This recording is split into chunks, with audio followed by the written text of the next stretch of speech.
Hello everyone, my name is Cameron, welcome back to the channel, and today is going to be a very small update video. As a couple weeks ago when I did the update video, I talked to you guys about Subnautica Below Zero. It is officially 30 days away from release. May 14th, 2021 will be the official release of Subnautica Below Zero. Now this is for everything. This is for PS4, this is for Xbox One, this is for PC. I think it's even for PS5 and Xbox Series X, but I don't know for sure, so don't quote me on that. Along with Nintendo Switch, where the original Subnautica is also going to be releasing the same day for Nintendo Switch as Subnautica Below Zero. I have pre-ordered the game. Now, a lot of people are like, oh, you shouldn't have pre-ordered, that's stupid. I know, there's a lot of people who hate pre-orders, and personally speaking, I only pre-order a game if I really think I'm going to enjoy it. I pre-ordered WWE 2K20, and that's like the one bad example I can actually give of my pre-order not paying off. I've pre-ordered all the other WWE 2K games in recent years, 2K19, 2K18, 2K17. I've enjoyed all of those. I've actually even pre-ordered the deluxe editions of 2K18, 19, and 20. 20 was the only one that didn't really pay off. I pre-ordered Injustice 2. I pre-ordered For Honor. I pre-ordered A Way Out. There's so many games that I've pre-ordered because I love the game so much and I'm looking forward to them so much. And Subnautica Below Zero is no different. I've seen people post content since its release in 2019 into early access, and it's made me so excited to play the game. To the point where I pre-ordered it. Now, when that game comes out, I will still be uploading Subnautica content because I have that many episodes pre-recorded for Subnautica. I think you guys are at like 31 or 32 for what's gone up so far, and it ends around 48. Meaning you guys have about 16 episodes or so left to go before that series is done, which means about 4 months worth of content, unless I decide to start uploading it twice a week, which I could technically do. Mondays and Fridays could work for that. Have one go up Monday and one go up Friday and stuff like that. But I'm not sure if I'm going to do that just yet. I might not. I mean, that's still 2 months that I have to upload worth of content for until it's fully done. But basically what's going to happen, for those of you wondering what's going to happen when Subnautica Below Zero launches, I'm going to download it to my PS4. I'm going to put it into the YouTube folder that I have on my PS4, and I'm going to start a series on it. And I'm going to run it at the same time as I run Subnautica. As far as I know, because of the difference, there's a little bit split between the stories. The stories don't really follow the same sort of progression. So as far as I know, Subnautica Below Zero does not really follow too much along with the original game's story. Except, like, it follows along with what we already kind of have seen on the channel and what we'll see on the channel in the coming months that you guys will see that I've already recorded. Which means it shouldn't be that big of a deal if I decide that I want to record the content and upload it while Subnautica is still uploading. Which is the one reason I'm not entirely sure if I want to do 2 times a week for Subnautica. I kind of just don't know for sure if I want to do that or not. I might not. I haven't fully decided. Obviously, I'll have a decision soon to kind of get an idea of if I want to or not. And if I do, it's not to get you guys to get the content on my channel any faster and crank up my numbers of uploads. It's just to get to the point where you guys are finished with that story and I can talk about Subnautica's story a little bit more freely if you guys have not seen the ending of Subnautica. I feel something moving in my mouth. I don't know what the fuck it was. Gross. Jesus. You got something stuck in your... I think it was a piece of popcorn from earlier. So I'm going to be doing Subnautica Below Zero content on the channel at the same time as Subnautica is basically what the biggest part of this is for. Also, if you've watched the WrestleMania Night 1 review, yes, Night 2's review is going to be coming out very soon. I have yet to record it yet because I'm kind of exhausted and don't really feel like recording too many videos right now. And 2K22 Universe Mode will be coming in fall 2021 because we don't know when it's going to get released. That's all they've given us so far. They've only given us the little teaser trailer that they have given us. Jesse and I are hard at work at trying to figure out what we're going to be doing with this universe mode. And like I said, as stuff is revealed about the game, I will upload content about it to tell you guys about the game. we are going to announce kind of what our created superstar roster looks like as we finalize it. We don't know if it's going to be 100 superstars is all we get. We don't know who's going to be in the game and who's not going to be in the game. Obviously, there's some names that we know for sure won't be in the game. People like Sting, Big Show probably won't be in there. The Revival, Ty Dillinger, even though I don't think he was actually in the last game. Yeah, he wasn't in the last game. We got Shawn Spears instead, I believe. Ty Dillinger, Chris Jericho, even though he wasn't in the last game. Christian might not be. It's kind of hard to tell on that one because he hasn't really... he hasn't been gone that long. He was still there around the time when they did the scans. They did the scans at the Rumble, so there's a good chance he may have gotten scanned, actually, now that I think about it. So he might still be in the game. We'll see. But there's a lot of superstars. Jake Snake Roberts won't be in there. There's just a lot of people that are not going to be in the game, and obviously we have to wait and figure out who will be in the game and who won't be in the game. Obviously, a lot of superstars changed because of the firings back in April last year, so it's going to change a lot, and we're going to have to hope that they've increased the created superstar number a bit because, yes, WWE still has a fucking massive roster, but they've also gotten rid of a lot of people. I can probably speculate on a few people who are going to be in there. Most likely,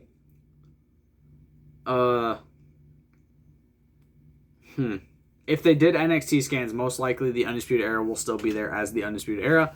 The NWO will probably be there because they just got put in the Hall of Fame. Rob Van Dam will probably be there. The Bella Twins will be there. I'm hoping Jushin Thunder Liger will be there. I hope the people who've been put into the Hall of Fame class this year and the 2020 Hall of Fame class are all going to be in the game. I may not like JBL, but I would still like to see JBL in the game. I do like to kick his ass in the video games. Maybe even if they decide to add Bradshaw and Ron Simmons / Farouk in the game, that'd be really cool. So you can have the Acolyte / the APA. That'd be really cool in my opinion. I'd like to see, here's the thing. I like the fact that superstars kind of get split by the years they are, but I also would like alternate attires. So maybe like a mix of the two. I don't know. It's confusing, but I mean, I enjoy the alternate attire thing where they have their own separate superstar thing because, one, it pads the numbers for the superstars, and two, it helps us to kind of fill out our rosters a little bit and kind of get somebody we might want to use in a little bit of a different way than what the actual superstar version of them allows. Like Undertaker, having Biker Taker and Normal Taker really lets me and Jesse kind of ebb and flow and choose our own kind of unique way to use the Undertaker. He likes using Biker Taker. I like using Ministry of Darkness Taker. If you guys were wondering, by the way, yes, the Ministry of Darkness is my favorite version of the Undertaker. Biker Taker is a close second. But I really want to see if they decide to give us just straight up alternate attire slots, or at least the point where you can create an alternate attire for a superstar and not have it count to the created superstar limit, because that has never made sense to me. Have created an attire be its own thing and have it be creating an attire for a superstar and just giving them an extra attire, not changing it to a second character. It's just aggravating to me. But I can speculate on a few people who are going to be in the game. Most likely, the entirety of the Undisputed Era may not be as the Undisputed Era, but they're probably going to be there. John Cena, AJ Styles, definitely going to be there. Rey Mysterio and Cesaro are obvious ones. Shinsuke is probably going to be there. Big E, the entirety of the New Day will be there. The Usos, the Viking Raiders, Edge with an updated model, and hopefully his WrestleMania attire, which I will get to once I do that video because it was great. I loved it. Roman Reigns, Samoa Joe, Brock Lesnar is the one I'm not sure on, honestly, which sucks because I like using Brock Lesnar. I can give you guys a few hints as to who we're going to put in our created as well. We did some lists to try to get an idea of who we want to put in there. We're going to have people like MJF, 2 versions of Chris Jericho, Jay White. We're going to have FTR. We're going to have a few of the tag teams. We've actually chosen a few tag teams from AEW that we really like. We're going to have Cody and the Bucks and Kenny, as we always have. We're going to have Conor McGregor, which is one I really, really wanted to put in there because I was like, I have ideas for Conor McGregor in the WWE, and I'm like, I can do it perfectly in universe mode and get an idea of what I want him to do. So Conor McGregor was one I really wanted to put in there, and it was like the shock one I had for the end. I was like, I'm gonna put him at the bottom of my list, and I'm just gonna tell Jesse, and he's gonna be like, are you fucking kidding me? And it was such an insane thing to think of. And to put Conor McGregor, because there's been rumors of him going to the WWE for so long, so I was like, fuck it, you know what? We'll put him in universe mode. We have big announcements. Jesse and I are going to be focusing on a lot of our backstage stuff too, our like GM / commissioner type roles. If you guys don't know, Jesse and I, in the way we look at it, we are the owners of our respective brands. I own SmackDown, he owns Raw, and then we have a commissioner who basically oversees like all of the, at least this is the way I've always explained it. They oversee all of the booking, so they book the arenas that we go to, they book the places we go to, all that sort of stuff. They help with paying checks for superstars and shit like that. You know, they make sure they get them out to there, and they negotiate deals and stuff with it. They negotiate deals with our superstars, so to speak, that we then, you know, pass the money down to so they can get to it. General managers do the busy work. They do all the booking for matches. They do all of the guerrilla position work where they help superstars figure things out, and they help them with rehearsing and choreographing and shit like that for the moves and for their matches and stuff like that, so no one gets hurt, or at the very least people don't tend to get hurt. That is basically the way we've always looked at our universe mode, and that is the way we're going to continue to look at our universe mode. I am getting a new general manager this year, as is Jesse, but we're going to keep it under wraps for now. I will tell you who our commissioners are. Our commissioners, just like last season, which I know 2K20 didn't last very long, but just like last season, our commissioners are Eric Bischoff for SmackDown and Paul Heyman for Raw. Jesse and I have always loved both of them. They're two of our favorite on-screen authorities, and we've always really enjoyed having them. I can also give you his general manager. It's going to be Paul Ellering, which is fantastic to me. I love the fact that he chose Paul Ellering and Paul Heyman as the people running his show, and I love that. I'm going to keep my general manager a surprise, because I've actually typed out an address from Eric Bischoff for the draft, before the draft, because it's kind of a shock. And Jesse and I went over it last night, so he kind of get an idea of what I'm going to be saying, so he can kind of, you know, and I'm going to tell him, look, if you want to write out your own shit for announcements, go ahead. I'm completely fine with it. I love doing that. I love getting to write out these announcement type things, because it's really cool to get to kind of script our universe mode a little bit. We've had, like, when I did Shawn Michaels versus Dolph Ziggler at the Star 2K20, which didn't go very well, but still, I had it be that if Dolph won, HBK could not challenge until somebody else was there, or got no rematch clause, and if Shawn won, then Dolph could not get another match for the IC championship until Shawn Michaels was no longer champion, and then Shawn ended up winning. And it's really cool. I love it. I love getting to do that kind of stuff and getting to kind of meddle with our own stuff and tweak things and figure things out. And the best part is you can always say, okay, well, this was a decision by the commissioner or the general manager, or, oh no, this is my decision full right. And it's always something we've really enjoyed, and it gives us creative freedom, I'll say, to do what we want to do in our own universe mode. If they bring GM mode back, we've talked about it, but we're not sure what we're going to do. Obviously, we have to wait until more announcements come out about 2K22 to decide, okay, are we going to be doing universe mode, GM mode, you know, what are we going to choose in that situation? Because we don't know how GM mode is going to be run. It might be like it was back in the day. It might be different, but I remember back in the day it was very restrictive. You could only choose so many people. And I feel like if they have GM mode and universe mode, it's going to be kind of a weird situation, because they're basically the same mode. Universe mode just doesn't give you a budget, which I like that fact about universe mode. I love the fact that it doesn't give you a budget. You can do what you want when you want without having to worry. There's no rating battle between you and the other person. And that's something I've always really, really enjoyed, is getting to do that sort of mentality. And if I remember correctly, you couldn't do created superstars in GM mode back in the day. Like, you couldn't draft them to shows even if you had created superstars, which was kind of always a pain in the ass. So obviously, as more news comes out, we'll figure it out. And I will do roster updates as we get roster announcements for the game. I'll talk about DLC stuff, collection edition, whatever I can figure out about the game as we get closer to the fall of 2021 and closer to my 23rd birthday.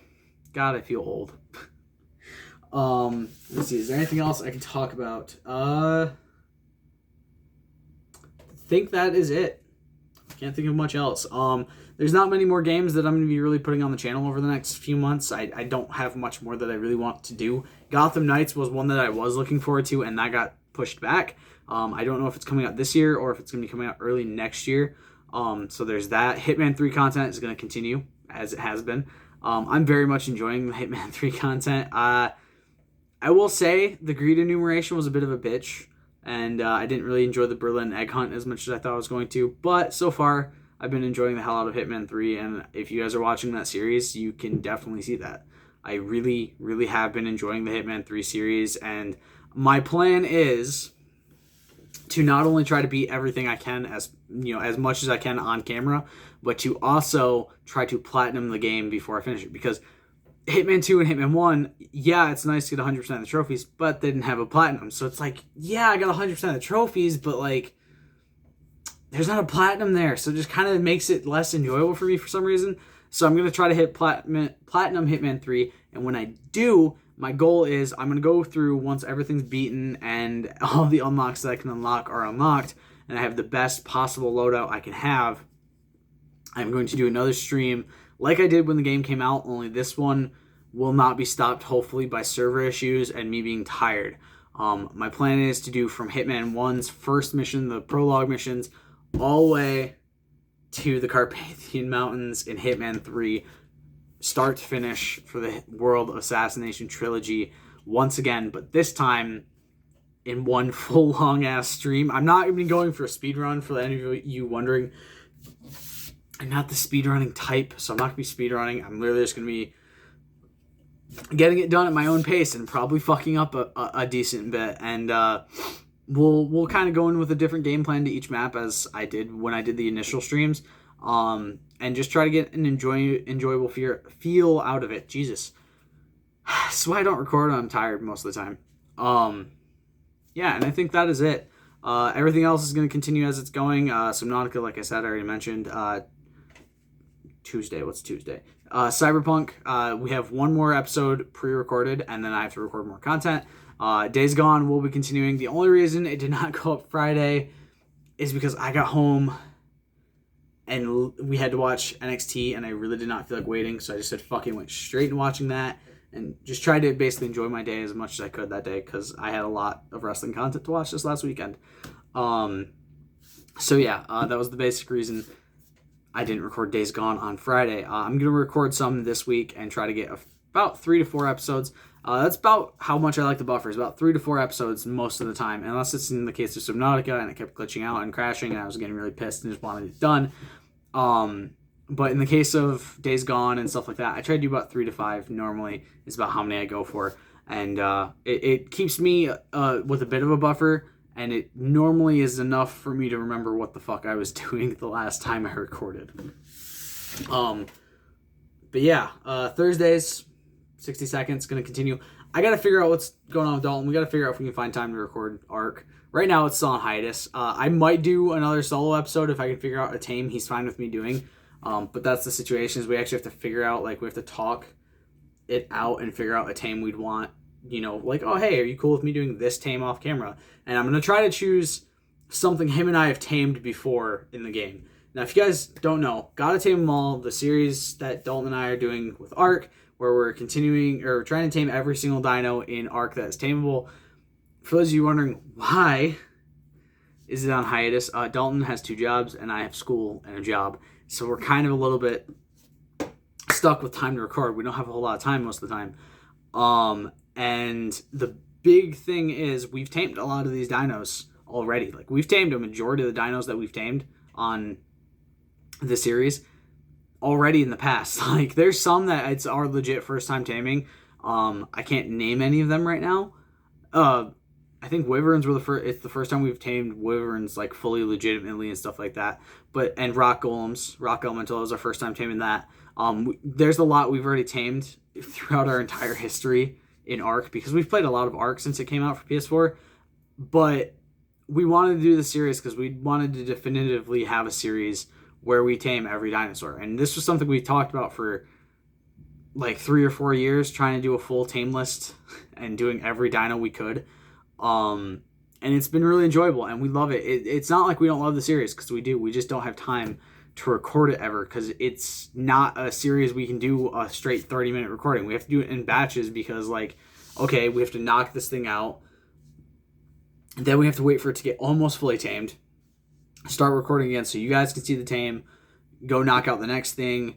Do the same thing over and over again. And sometimes it's like 5 or 6 clips of just us waiting, basically, while we wait and just sit there like, okay, you know. And it wouldn't be so bad if we had a server and we could just hop off for a little bit, wait for it to tame, and then hop back on. But we don't. We have a non-dedicated, so we have to stay on so it actually tames. But we do have an idea for kind of like a second season of that once we finish what we're doing on PS4, and that's going to be a modded series on Ark on PC. We haven't figured the full mechanics of this out yet, because one, we don't know what mod or mods we're going to be adding in to tame dinos for. I've been looking at a lot. I watch a lot of Syntac. He's literally like my go-to for Ark content when I watch it. I used to watch a lot of XP Crafted playing Ark, but he stopped playing it. And every time I was watching him, it was around the time when I was getting really burnt out on Ark, because I was playing it and watching it a lot. And I got really burnt out on it really quick and just kind of wanted a break. And I took a step back from watching it for a while and from playing it for a while. And so we've talked about it. And currently I'm watching the Dino Overhaul X mod, which is the one that Syntac is currently playing. And I'm loving it. I don't know for sure if this is the one we'll do or not.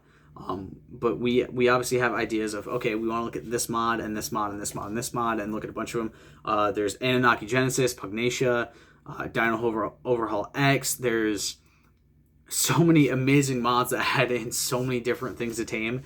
And we want to look at one that gives us a shit ton of stuff. And if they can work with other mods, so like if we got like the Dino Overhaul X and it can work with like Anunnaki Genesis or some shit, or, you know, find dino mods that add stuff in but also work with other dino mods and shit like that, we're going to take what we can get and grab in a bunch.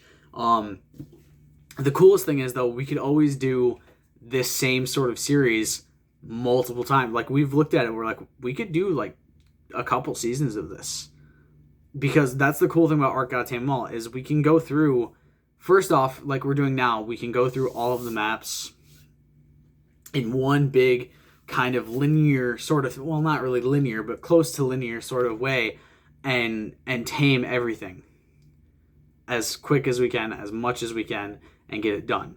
Then we can do boss fights if we want, just kind of as a little added bonus, because we've never actually fought the bosses. We've been playing Ark for like 5 years, and neither of us have ever fought a single boss, because we're fucking pussies, and because there's 2 of us, it's not going to be super easy to fight the bosses. But then I was like, dude, we could do like a second season with like one mod. We could do a third season with a different mod. And we can change the maps and we can change the mods every single time and make it something different and make it something better each time, which is what I really love about this, is the fact that we can do so much different stuff with it. And I love that fact. I really do. I love the fact that this is something we've talked about and we've kind of figured out already. Obviously, the hope is that this channel takes off and Dalton and I can do this as a job rather than doing this as just a hobby. So if you guys really want to help me out, the best thing you can do is A, subscribe if you haven't already.